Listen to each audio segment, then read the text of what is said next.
So, yes, sir. Where are the mics? Yeah, yeah. Well, I think I... Do you mind saying who you are? Yeah, my name is Peter Irwin, former Bard student, and actually a student of Heinrich Blücher. But I wouldn't presume to speak for him. I have a rather simple question, actually. Can you understand? I can't really hear It's you. very difficult to understand you, sir. I have... can you hear me? Yeah, but Hello, does this work better? Sorry. it's the equalization. It sounds a little muffled. Maybe I wasn't close enough to the microphone. Try it. Let's go for it. Is this better? Can you hear? Okay, my name is Peter Irwin. I was a student of Heinrich Blücher, but I don't presume to speak for him. My question is simple.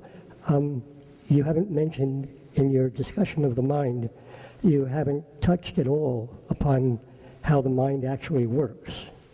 And I'm wondering if you can integrate your metaphorical language with the actual biology of the mind, of the biology of the brain. Are you speaking to him? Not to me, hopefully. 'Cause I'm not a biologist.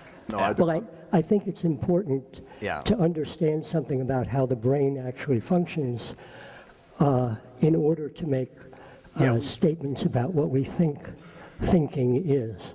And if you don't have an understanding of how the brain works, then your conversation might be sort of metaphorical and perhaps in some ways misguided. Yeah. Well, I don't think I need to know how a car works in order to drive one and actually travel to many places, do I? I don't think that the analogy is a good one. Well, Okay. we can think without, I mean, I think it's... Let me point out that, yes, you do have to know a lot about how a car works. I'm sorry. Actually, you have to know a lot about how a car works in order to be able to drive it. You don't have to know some things about how a car works, but you have to know quite a bit about how a car works in order to drive it. I think we can say that in order to think, we don't have to know how we think or how our brain works. In fact, we can say that if we were to learn how our brain works, and thus we were able to understand our thinking, we wouldn't be thinking. We would simply be doing something that was calculable, predictable, and understandable. There's obviously a school of neuroscience out there over the last century that has argued that we will be able to, in the words of Ray Kurzweil, who was on this stage about a month ago, reverse engineer the brain. That we will be able to take the brain and, yes, there are tons of neurons and dendrites, hundreds of millions of them in the brain, and we will be able to, in a sense, with a computer, reverse engineer all of those different processes and create an artificial brain. But even if we did that, we wouldn't be able to understand how that brain works, Kurzweil says, because the whole point of it is that it works in ways that defy any kind of prediction or calculation. It wouldn't end thinking, he thinks, because we wouldn't still understand it. So, but from Arendt's point of view, to understand how we think would be to cease thinking. And it's as simple as that. But I think the gentleman was actually making a challenge biologically, how chemically the brain works. Is that what you meant, sir? Well, maybe I could just say one or two things. Some of the research shows that we have short-term memory and long-term memory. And we have short-term memory has a different biological basis than long-term memory. And what we go through in order to go from a short-term memory to long-term memory is something like what we go through from having to think about what we do to having it become automatic. As an example, going to a car, when you first start driving a car, you actually have to pay attention to everything that you're doing, so you're thinking about all the processes. Whereas you drive a car now and you think about lots of other things and you're on automatic pilot. So you've basically taken what you're doing, shoved it into long-term memory where you can do it automatically and you don't have to think about it. And what I loved about your dance was that actually you kind of went through phases of what the mental process is Right. in a lot of ways. You went through the sort of free association, but you went through the actual physical, and then using the part of our brain that's involved with language, then went through the language function. But we actually have another part of our brain which does what some people consider to be, instead of sequential processing, parallel processing. Right. And the parallel processing involves taking some of the emotional centers of our brain and letting emotion drive what the language does. And that's what I mean by having a conversation that integrates what we know about how the brain functions with our ideas about what thinking is. Well, thank you, sir. There's a gentleman there right behind you, I believe. Yes, sir. Yeah, my name's Michael Puryear, and you were talking about working without banisters, and in some sense you were talking about revolution and abstract expressionism as being breaking old banisters, moving out of the old banisters. And then you talked about whether work... That was Hannah Arendt, right? Speaking of the first time in history we've lived without banisters, Right. moral or what have Right. you. Mm-hmm. But then you talked about work in which one can look at it and feel it doesn't have any wholeness, or it doesn't carry any meaning. And I think that what happens is that actually you have to create your own banisters. Mm-hmm. And that's when work starts to have a coherence and a meaning. Mm. And that's the statement a modern man would make, correct? Being in the 80s touring Asia, and I was surprised in how many places still modern artists they were looked at like, who do you think you are? Because the whole tradition was you're supposed to learn how to paint or draw like your teacher did, who was painting like their teacher did. So people who made innovations, what's the problem? You're critiquing what these greats before you have done? Who are you? I think in the West we accept that. We call it innovation, right? But I would say in the East there is innovation as well, but it comes through a different process. Mm-hmm. And when you start to innovate is actually when you have repeated your master's work and you've found your own voice. And that's when the innovation happens. I wouldn't suggest that the process is not innovative, because obviously it is. Merce Cunningham, I think he was saying to Douglas Dunn, and what is style? Style is repetition, he said. So I guess the point is, I said to the young lady, the second one on today that I had the opportunity to critique, I just like to, so much she will understand just by doing that dance again and again and again, her voice, her style will become clear. Will it adhere to the rules that made Petit Pas, the great 19th century choreographer, or George Balanchine? No, we don't. Supposedly we don't need that in a banisterless era. Just the repetition, getting stronger in what she does, that becomes a style, and a style is its own justification. I think that's what I was taught. Yeah. Yes, sir. Hi, my name is Tom Kaplan. My name is Tom Kaplan. I'm a writer in theater, and I do a lot of work with youth using improvisation to deal with social issues, from gender to bullying to all kinds of stuff like that, relationships. And it's been great watching you from Chicago, Uncle Tom's Cabin in '92 to now and beyond, an inspiration. Thank you, and thank you for tonight. So I have to just say, so frustrating, everybody. I was at Kingston High School today trying to drum up excitement, couldn't even find an adult associated with dance. There's no dance classes. We have a need to kind of bring the love, and I just had to put that in there. And my question is, I'm going to try to put two questions out there, if you could deal with them both briefly so I could respect other folks trying to ask questions. One is, in one of your critiques, you talked about her exploring women's roles.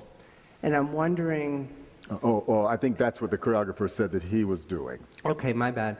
Okay. Yes. So he said he was doing that. I'm wondering, what have you seen have you seen a fair amount in dance in the past 10 years where men's roles are examined, and do you find it an ample thing in the dance world, something that's lacking, something you'd like to see more of? And can you mention anything that's exciting in terms of that briefly, and then I'll ask my other question real quick. Well, I'd like to say that I see a lot. I'm so busy doing and traveling that I don't see as much, what's out there. It sounds like a question that would have been really germane back in the sweaty grip of the culture wars that were happening in that period from the late 80s to somewhere in the early 90s. There was a lot of work that was self-consciously being made from the point of view of someone's description, be they a man, a gay person, a woman, a black person, what have you. Is that what you mean? And have I seen a lot of that? I don't, I think I mean, that's what I mean in terms of I'm curious about, in the social side world, I often see a lack of that from our gender, that we look at our role and how we need to adjust. But I was asking you in particular in the artistic sense, but if you have any comments socially on it, of course. I'm not particularly interested in polemical work, actually, believe it or not. Okay. My critics would say that's what I'm about, but that's not really true. Because when I use the I, it is the I designed to get at the we. Okay. Yeah. I want to just push this a little bit. You've mentioned a couple times the need for the I, and you've mentioned gender and race and class and other things. And yet, again, seeing the work that I've seen of yours, I don't see it as identity work in that way of self-expression. I see it much more along the, as you just said, attempt to speak a we. Do you see yourself? And actually trying to weigh in on the great question of what is poetry and what is beauty. All the things that. So Arendt says that poetry and philosophy have the same source. Yeah. And the same. She was quoting Heidegger, right? Quoting Heidegger. Yeah. Quoting Aristotle. Quoting many people. Rilke. We could quote many people on this. But the source is some inexpressible truth that can't be spoken in language, that has to be somehow brought into the world through metaphor, through language, through poetry, through philosophy, and through dance at its best is supposed to do it in a great way. Exactly. Yeah. Yeah. So So is it a personal truth? Is it an identity? Is a woman's truth different than? I mean, I'm just wondering why. Yes, it is. Yeah. Yes, it is. Okay. Yeah. It starts. Once again, Merce is with us tonight. Merce was saying, he differs from me. He says, dance is not about social issues. It may be informed by them, but it is not that. Now, he doesn't say what it is. He just says that, in other words, he's acknowledging that there is a person on stage who has a location. When you see Leah walk out, you see that she is a Caucasian woman, a particular body, short hair. You hear she speaks English. There's certain things you understand. That is what we see. We're not neutral. And then over time, depending on how persuasive she is, those things, not that they become not important, but that we change register somehow. And then she can begin to speak to fragility, fear, love, desire, all that stuff that we want art to make. My company it is harder than you think to keep a diverse group together. Yeah. Particularly if people are really allowed to be themselves. I think it's really hard right now for black people, let's say black working class people, to work with white educated people. This is really a hard way to put it, because there's a certain physicality, there's a certain sensuality, there are cultural references, there are feelings that come with being that black person from that neighborhood. Yep. And there's the same for a person who is a bard-educated WASP. I'm not saying one is better than the other, but there's something that sometimes people in this particular moment that we're in right now, which is what's scary about it, is that people have decided, I'm a decent person, but quite frankly, I might work with you, but I don't want to socialize with you. I have nothing in common with you. That's right. And it's okay. And because I come from the generation, we shall all integrate. But I don't think that's really the case anymore. Yes, ma'am. Yes, thank you very much for opening this discussion for us. I wanted to offer one clarification before my question on Lincoln Kirstein, who did in fact say that quote about modern art. He was, however, a huge advocate of modernism, which is a different thing. And Virgil Thompson, Lincoln Kirstein, Chick Austin, the Wadsworth Museum in Hartford. So just for the students here, just to understand that there is a difference when he's talking about perhaps Martha Graham's inner landscape work and his reaction to that versus modernism, and just to look into that on your own. But if I might ask a question of both of you, when you mentioned process work,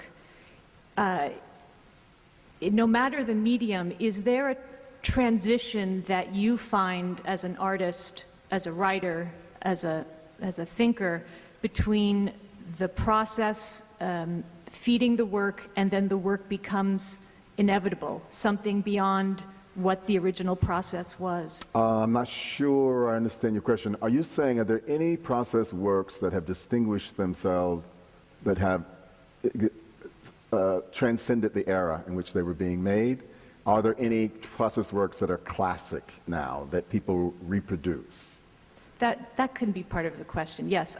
If I understand process works as a piece about an investigation, and is it, for you, do you sense the transition from a piece being about an exploration to it becoming about something you had not anticipated, or a greater picture?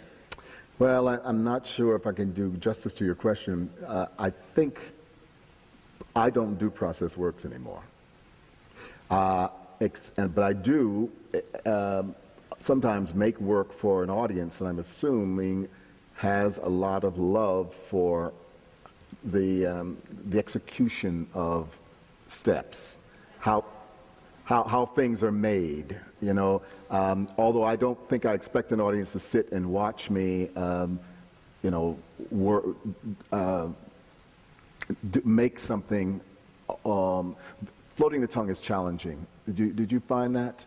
That, yeah, and people laughing because I felt they were so hungry for the punchline. They want release. Why I'm watching this? There's got to be something. I don't think and that's not a terrible thing, except that it says to me that maybe the time when we used to sit and watch people performing contact improvisation. You ever do that? You know, concerts that were people doing contact. And you watch the same lifts and all again, and every once in a while something amazing happens, but that's not what it's about. It's like, once again, watching the clouds, you know. No, and you know, I don't know. Maybe anybody else in the room, do you know of a process work that has really made that transition into being something that's part of the canon, that's part of the repertoire?